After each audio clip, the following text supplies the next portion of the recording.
Hello and welcome to another SkyCiv tutorial. My name is Johnny and today I'll be taking you through 3 useful operations for modifying geometry. These include extend line, trim, and join lines and arcs. Now we'll begin with extend line. All this does is it lets you take any line and extend it to meet another line. So we'll begin by activating the tool. I've got the shortcut set to E. However, you can change this at any point in the shortcuts tab. Now we're going to activate the tool by pressing E, and then we're going to click 2 lines. You get a nice preview of the line that is going to be made with the guideline. And all we need to do is click to connect. Now, if at any point you're unhappy with what you've just created, you can Control Z. And additionally, if you've got the tool active, you can press Escape to turn it off. The next tool we're going to go through is trim.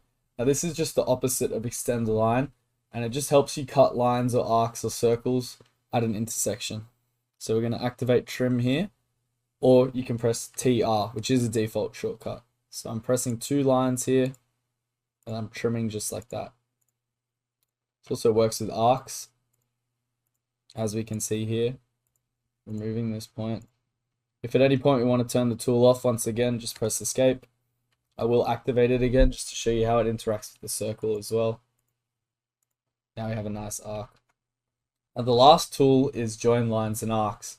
Now what this does is it lets you create these individual lines into a polylines, which means they're a joint object. So what we do is we highlight, navigate over here, or activate the tool by pressing J.